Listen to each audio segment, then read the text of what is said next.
Baper iman tuh seru banget loh.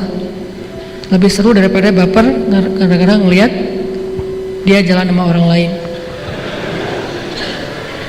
Itu mah baper sakit. Kalau ini baper bahagia. Itu luar biasa. Pernah nggak kita baper dalam urusan amal soleh? Sholat baper, namanya khusyuk. Tilawah baper, namanya tadabbur. Apalagi beramal berbuat baik pada orang lain baper, namanya ikhlas. Baper nih dalam sholatnya, baru takbir udah rasanya saya lagi menghadap Allah, saya lagi menghadap Allah. Ada masa-masa kayak gitu. Kenapa? Imannya lagi naik. Yazidu wa yanqus. Berarti yang harus kita perjuangkan siang dan malam adalah gimana supaya iman itu stabil. Kalau turun pun nggak drop amat gitu. Mungkin dia tetap turun, namanya manusia. Emosi kita aja kadang-kadang bahagia, kadang-kadang sedih misalnya. Turun, tapi turunnya itu nggak sampai ngedrop. Turun sedikit naik, turun sedikit naik. Itu yang kita perjuangkan. Salah satunya dengan tajdidul iman, memperbaharui iman. Karena kalau iman kita udah mantap, satu ayat itu udah cukup buat kita. Kan ada di ayat Al-Quran yang Nabi bilang, seandainya di Al-Quran tidak ada ayat lain kecuali ayat ini, maka sudah cukup. Seolah-olah nggak ada ayat lain di Al-Quran, cuma ayat itu doang, udah cukup. Salah satu ayat itu adalah Al-Fatihah. Salah satu nama Al-Fatihah Al-Kafi, cukup. Jadi seolah-olah kalau kita nggak baca Al-Baqarah sampai An-Nas, cuma tahu Al-Quran itu Al-Fatihah doang. Kalau kita yakin Al-Fatihah udah cukup buat kita. Ada lagi ayat yang kayak gitu, surat At-Tolak, wa may yattaqillah yaj'al lahu makhraja, cukup. Ada lagi ayat yang lain termasuk ayat ini, wal asr innal insana lafi khusr. Ayat ini fa inna ma'al usri yusra. Banyak ayat yang sebetulnya satu aja udah cukup buat kita. Udah bisa membuat seseorang itu berubah, hijrah, bertaubat seperti Umar bertaubat dengan pembukaan surat Toha. Apa rahasianya? Yakin.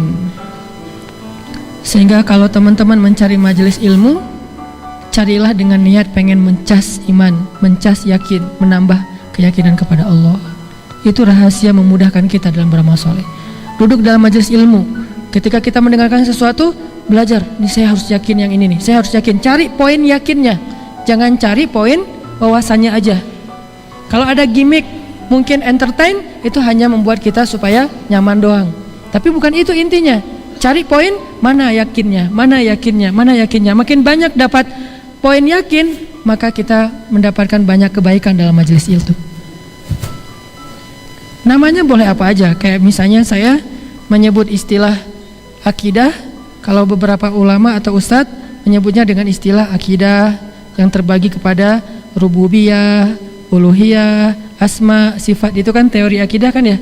Saya menyingkatnya dengan bahasa yang mungkin menurut saya sederhana, keep the faith, menjaga iman. Atau belajar yakin, belajar belief sama Allah. Istilahnya boleh apa aja, yang penting ketika kita mendengar satu ayat atau satu hadis, terasanya tuh di hati, bukan cuma terasa di dalam pikiran, kerasa di hati kita. Gimana caranya biar bisa kayak gitu? Kalau udah bisa gitu, ringan banget ngamalin ayat Al-Quran, ringan banget beramal soleh, termasuk fa inna ma'al usri yusra, jadi ringan. Gimana caranya teman-teman? Caranya yang pertama tadi, tajdid, perbaharui. Gak bisa sekaligus kita mantap imannya, harus terus dicas. Dan iman itu yangkus karena dosa-dosa. Kalau kita ngerasa hari-hari kita itu banyak dosa, berarti kita harus menebusnya dengan lebih banyak lagi tajdid, lebih banyak lagi memperbaharui iman. Salah satu cara memperbaharui iman, duduk dalam majelis ilmu kayak gini nih. Ngapain sih sering-sering amat duduk dalam majelis ilmu? Sama kayak kita mencari hiburan. Teman-teman emang dengar musik seminggu sekali? Tiap hari kan? Kita mungkin bagi yang senang musik setiap hari dengar musik. Kenapa? Setiap hari butuh hiburan. Berarti sama aja, setiap hari juga butuh nambah iman. Berarti setiap hari juga dengar nasihat. Musik-musik yang halal, yang baik, yang mubah, kita setiap hari dengar. Kayak misalnya saya senang dengan musik-musik yang motivasi. Atau kalau di Inggris itu ada political rapper, Low Key. kan dia nge-rap tapi pesan-pesan kemanusiaan ya. Saya suka banget dengar Loke berulang-ulang. Kenapa? Karena kalau dengar itu jadi kayak ngecas spirit kemanusiaan gitu. Wah, jadi sok-sok empati gitu, sok merasa wah peduli kepada yang lain gara-gara terpancing oleh lirik-lirik Loke-nya misalnya. Kalau kita berhibur dengan musik aja setiap hari, nggak merasa ngapain sih dengan musik, kan kemarin udah, minggu depan lagi deh, kan nggak ngomong gitu kan. Setiap hari berhibur, berangkat ke kantor, ke kampus, ke sekolah, dengerin musik, pulang dengerin musik, kalau naik kendaraan roda 4 misalnya, atau bahkan pakai earphone. Kalau kayak gitu berarti mendengar nasihat juga sama, kita butuh setiap hari. Walaupun mungkin nggak lama, paling setengah jam sambil kita nyepedaan, naik gunung, turun gunung pas hari libur, atau sambil kita naik motor ke kampus, pulang kampus, pakai di offline dulu misalnya, atau di save, taruh di HP kita playlist, dengerin dari kos-kosan ke kampus, selesai satu tausiah Ustadz Abdul Somad, lumayan kan dapat ilmu. Kalau Ustadz Abdul Somad mungkin lebih ke bab hukum, ini boleh, yang ini nggak boleh. Wah, saya tapi belum bisa ngamalin yang bolehnya, belum bisa ninggalin yang nggak bolehnya, gimana nih? Dengar lagi booster yang bisa buat kita semangat, iman, tajdid, kayak gitu terus. Itulah kenapa para sahabat kok mudah mengamalkan, karena iman mereka itu diperbaharui terus oleh Rasulullah. Kalau mereka duduk di samping Nabi, pasti Nabi ngomongin tentang kebesaran Allah. Allah itu, kemana-mana ngomongin tentang Allah akhirat. Emang Nabi nggak bosan? Justru supaya menjaga stamina iman sahabat, Nabi kayak gitu terus, dijaga tuh sama Nabi. Jalan, ngelewat ada satu bangkai onta saibah, onta yang udah dipotong telinganya. Kalau dalam kepercayaan orang Arab jahiliyah, onta yang udah dipotong telinganya itu artinya pembawa sial. Jangankan jadi bangkai, masih hidup aja mereka nggak mau deket-deket sama onta kayak gitu. Nggak dikendarain, nggak diminum susunya, nggak dimakan dagingnya. Saibah. Nah, ternyata ada seekor saibah, bukan cuma masih hidup, udah jadi bangkai, udah keluar belatung dari perutnya, udah bau. Sehingga ketika Nabi dan sahabat ngelewatin jalan itu, ada bangkainya, mereka tutup hidung. Terus Nabi bilang, ayo siapa yang pengen beli bangkai ini, dibawa pulang ke rumah, kata Nabi. Sahabat heran. Terus sahabat nanya, ya Rasul, dikasih gratis juga kita nggak mau bangkai kayak gitu. Jangankan matinya udah jadi bangkai, hidup juga kita nggak mau. Saibah soalnya, apalagi udah mati, apalagi disuruh beli. Saking tidak berharganya bangkai itu. Terus Nabi bilang apa? Sesungguhnya dunia di mata Allah lebih rendah nilainya daripada bangkai ini di mata kalian. Ada analogi. Oh, jadi nambah lagi iman. Jalan lagi nih, Nabi lagi touring sama sahabat. Touring. Makanya saya bilang banyak main, banyak manfaat. Nabi main sama sahabat, touring, jalan bareng-bareng. Satu kafilah gede, lewatin padang pasir. Padang pasir itu kan kayak kita ke hutan belantara yang gak ada lampu, jadi langit kelihatan jelas terang gitu. Malam itu malam purnama, bulan purnamanya itu sempurna, gede bulannya, warnanya sempurna, tidak ada awan satupun, cerah, bening.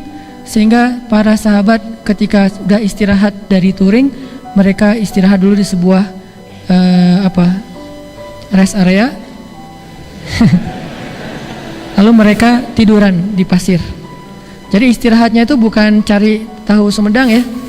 Istirahatnya tiduran di pasir. Tiduran di pasir semuanya pada hening, nggak ada yang bicara sepatah kata pun. Semuanya pada tiduran. Ngapain? Ngelihat bulan. Tidur, bayangin orang tidur jumlahnya ribuan. Tidur semuanya ngelihat bulan sambil istirahat. Tiba-tiba Nabi ngomong, wahai sahabat-sahabat, apakah kalian suka melihat bulan itu? Kata mereka, suka-suka ya Rasulullah. Maka sesungguhnya seperti itulah penduduk surga melihat wajah Allah nanti di dalam surga. Nambah lagi iman. Dicas terus sama Nabi. Ketemu apa aja, Nabi menyampaikan satu nasihat yang bisa ngecas, nambah iman, nambah yakin, nambah dekat sama Allah. Nah, kayak ginilah kita dalam hidup harusnya. Kita cas keimanan kita biar yakin. Caranya salah satunya dengan mendengar nasihat. Kalau kita nggak bisa mendengar nasihat setiap hari lewat majelis ilmu, karena emang realitasnya kita punya banyak kesibukan lain. Nggak harus setiap hari ikut taklim, Tapi kan sekarang kita hidup di era multimedia yang luar biasa. Bisa dengar, bisa nonton, bisa baca, banyak broadcast segala macam. Nah, ini semuanya untuk nambah iman. Tujuannya nambah iman. Kalau ada satu broadcast yang cuma nambah nafsu, gimana nambah nafsu? Nambah nafsu marah sama saudara kita sesama muslim karena saling menghujat, saling menyalahkan. Nah, ini nggak usah dibaca, langsung delete aja. Kalau udah sering kayak gitu, mending left group aja deh. Karena kerjaannya debat aja, debat fikih. Yang satu kunut, yang satu nggak kunut, yang satu ini bid'ah, yang ini nggak bid'ah. Capek. Karena dua-duanya ternyata ada pendapat ulama, yang ini ulama, yang ini ulama. Tinggal kita mana yang paling kita yakin, ikutin. Yang kita ikutin juga ulama, bukan ngikutin diri sendiri. Cari yang bisa nambah iman, bukan yang nambah emosi. Yang buat kita, wah, habis dapat broadcast langsung sholat 2 rakaat. Broadcast tentang apa? Keutamaan 2 rakaat duha. Habis dapat broadcast langsung bertasbih. Broadcastnya apa? Ada 2 kalimat yang mudah diucapkan tetapi berat di timbangan, dan Allah suka banget sama kalimat itu. Apa? Subhanallahi wa bihamdi, subhanallahil azim. Kan ringan banget tuh. Kita baca nih, wah, subhanallahi wa bihamdi, subhanallahil azim. Enak kan? Diingatkan. Makanya teman-teman, kalau kita nggak bisa pun lewat itu, kita punya teman-teman yang soleh yang saling mengingatkan. Sehingga Nabi mengatakan teman yang baik itu adalah teman yang bisa mengingatkan kita kepada Allah Subhanahu Wa Taala. Termasuk teman hidup yang baik itu adalah teman hidup yang bisa mengingatkan kita kepada Allah. Waj'alna lil muttaqina imama. Hening gini Padahal saya baru bahas teman hidup loh. Belum ada harapan ya, masih jauh. Ya udah deh, bulan sabitnya, hilalnya belum tampak. Jadi teman-teman, tips pertama gimana caranya biar kita mudah mengamalkan ayat kayak gini, fa inna ma'al usri yusra. Kita harus dinasehatkan oleh orang lain. Begitu kita ada masalah, udah fa inna ma'al usri yusra, kata teman kita. Makanya kenapa salah satu yang didahulukan dalam mencari pasangan hidup adalah din, agama. Biar kalau kita lagi drop, lagi lemah, lagi labil, dia yang ngingetin kita. Mau cari rezeki nih, cari rezeki yang halal, susah. Ada tawaran, syubhat atau haram, tapi mudah. Mulai pulang ke rumah, mikir, diambil nggak ya, diambil nggak ya, deal nggak ya, transaksi nggak ya, pakai cara itu nggak ya, mikir. Istri kita bilang, kan Allah yang ngasih rezeki.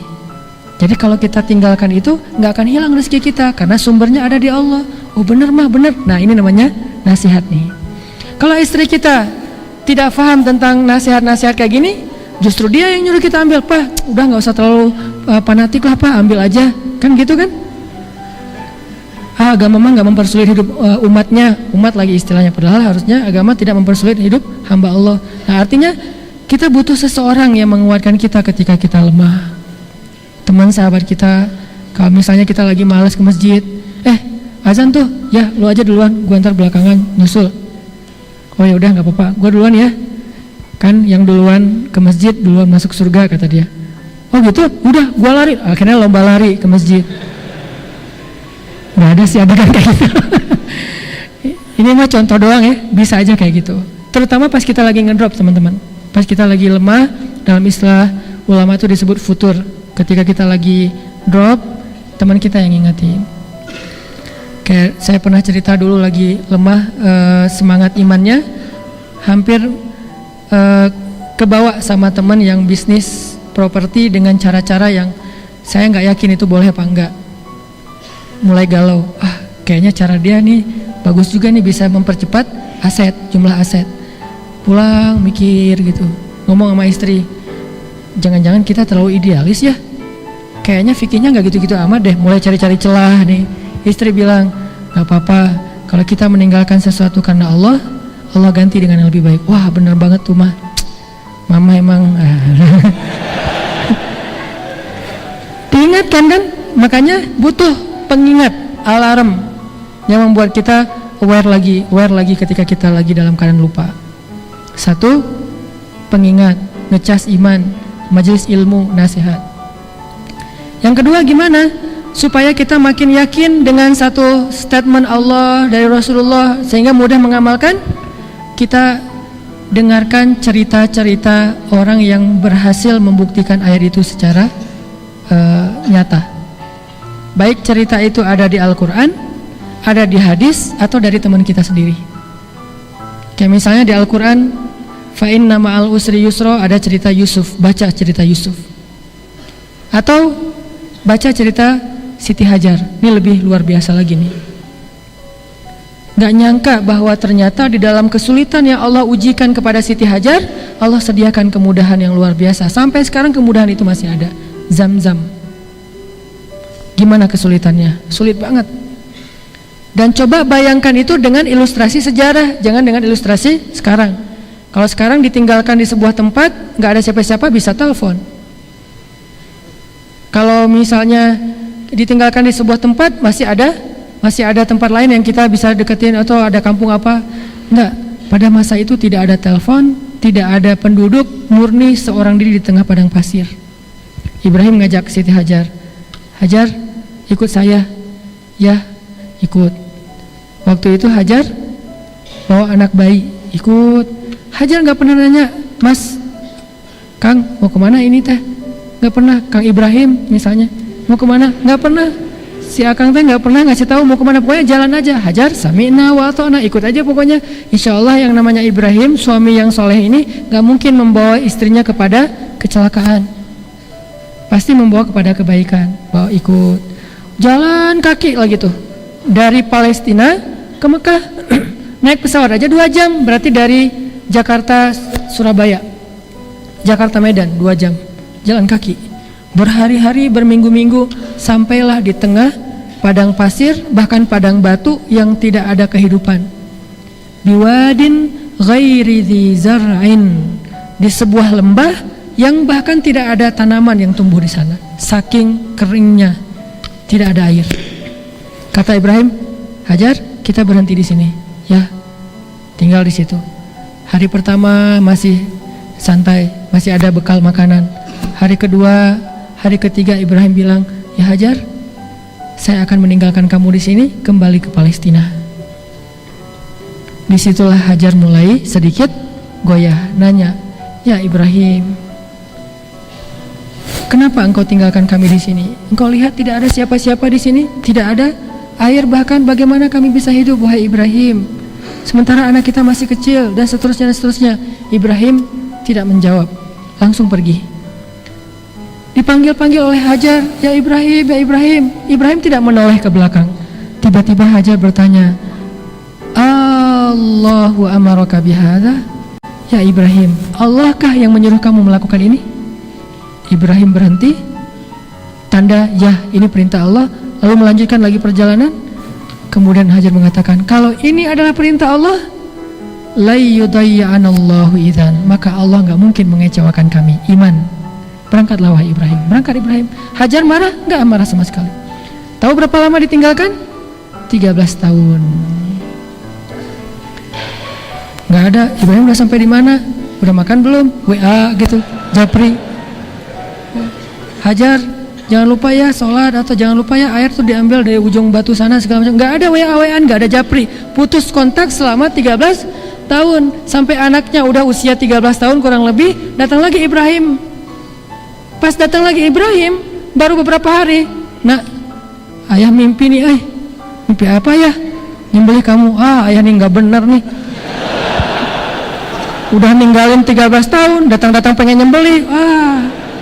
Apakah Ismail ngomong gitu? Nggak sama sekali. Berarti apa? Selama ini 13 tahun, Hajar mendidik Ismail dengan luar biasa, sampai Ismail tidak pernah sama sekali ada sedikit pun kekecewaan kepada ayahnya. Kalau kita pasti udah kecewa banget kan sama ayah kita. Dia bukan ayah saya Ustadz, dia mentelantarkan saya dari kecil. Ibrahim 13 tahun kemudian datang, ayah kita mungkin datang pengen baikan lagi sama kita kan. Maafin ayah ya, mungkin ayah selama ini silap, ayah mau hijrah, mau taubat, pengen balikan sama kita. Kalau Ibrahim datang bukan pengen baikan, pengen nyembelih. Coba. Tapi saking baiknya pendidikan Hajar kepada Ismail, Ismail gak marah. Ismail mengatakan, wahai ayahku yang tercinta, ya abati, bukan ya abi, lebih lembut.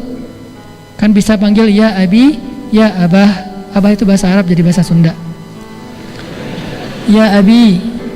Lebih lembut lagi apa? Ya abati.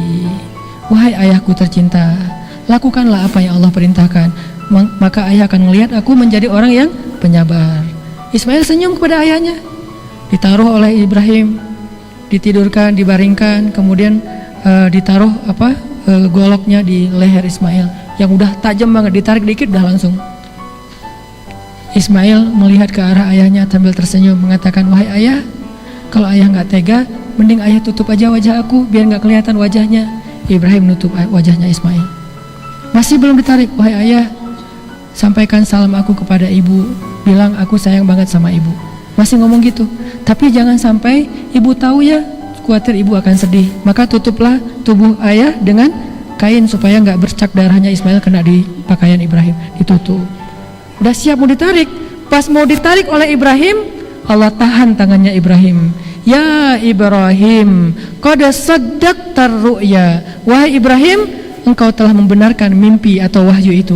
Maka Allah mencabut perintahnya kepada untuk menyembelih Ismail. Tiba-tiba Allah bilang, angkat Ismail. Keluarlah seekor domba dari batu. Lagi-lagi saya pernah bilang, bukan seperti di kartun kita baca dulu waktu kecil ya. Komik-komik dulu kan Ismail tiba-tiba jadi hewan kan ya. Ismail dibaringkan, ditutup pakai kain, pas mau disembelih ternyata yang disembelih adalah hewan. Terus Ismailnya kemana? Gitu kan? Wah, Ismail jadi hewan. Ismail dibangunkan, lalu datanglah seekor hewan disembelih sama Ibrahim. Coba lihat pendidikan Hajar.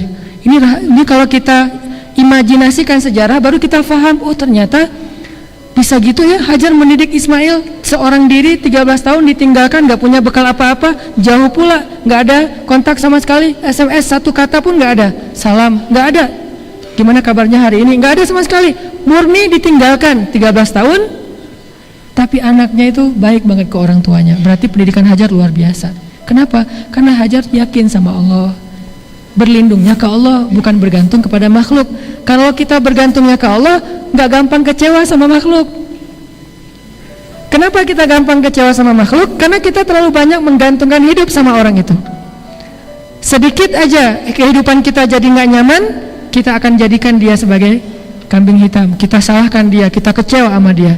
Tapi kalau kita bergantungnya ke Allah, ke makhluk, justru kita pengennya berbuat baik, bukan mendapatkan kebaikan. Kalau kepada makhluk, kita pengen memberi, bukan diberi.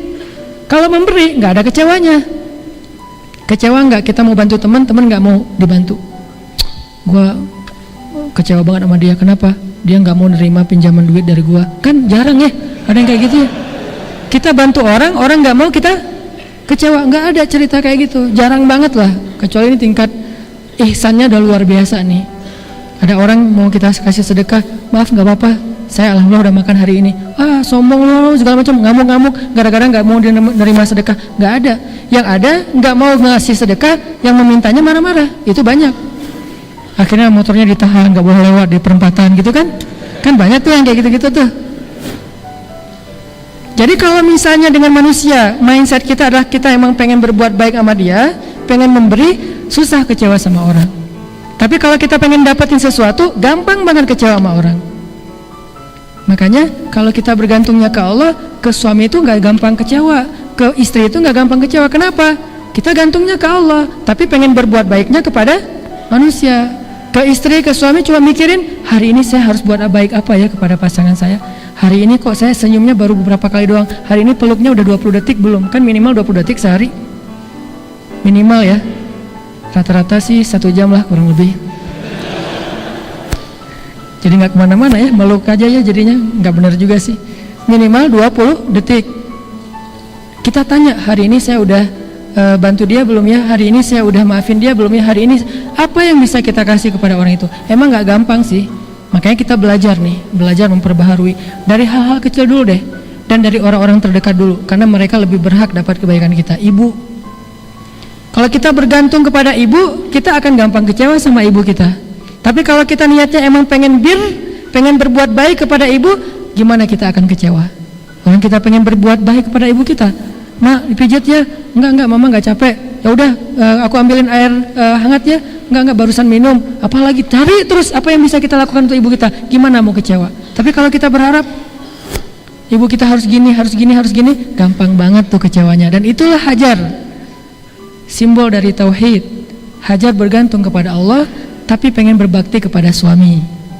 Makanya ketika ada masalah ketidaknyamanan sedikit karena suami, dia nggak gampang kecewa sama suaminya, karena itu perintah Allah. Allahu amaraka bihadza, Allah kayak nyuruh kamu melakukan ini wahai Ibrahim. Ya sudah, la yudayyanallahu idzan. Kalau gitu Allah nggak akan ngecewain kami. Tinggal ternyata Allah kasih ujian penutup. Kan tadi saya katakan makin sulit berarti makin dekat dengan pertolongan. Apa kesulitan terakhir? Nggak punya air, lari-lari antara dua bukit, Safa dan Marwah. Anaknya nangis-nangis, takut kehabisan, dehidrasi, kehabisan air, akhirnya meninggal. Wah, panik nih, makin panik. Saking paniknya, coba bayangin saking paniknya Hajar mondar-mandir di bukit yang sama. Itu menunjukkan dia panik banget tuh. Kalau udah tahu nggak ada air, ngapain ke situ lagi kan ya? Tapi kenapa 7 kali di situ aja? Saking paniknya melihat anaknya udah menjerit-jerit dan kasihan, sampai udah lama nangis, suara nangisnya itu udah hampir nggak kedengaran. Berarti udah mau dekat dengan pertolongan. Lari. Akhirnya suara Ismail sudah tidak terdengar sama sekali. Jangan-jangan dalam pikiran Hajar langsung lari ke arah Ismail. Anakku. Pas udah deket, ngelihat seorang laki-laki dengan jubah putih segala macam, pakai jaket putih, ada tulisan shiftnya.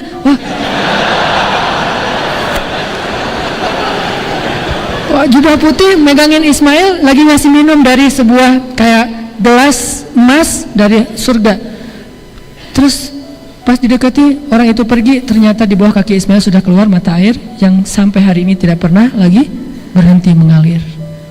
Maka teman-teman belajar dari sejarah-sejarah itu, belajar dari pengalaman orang-orang untuk nambah iman, sehingga kita yakin benar emang fa inna ma'al usri yusra, inna ma'al usri yusra.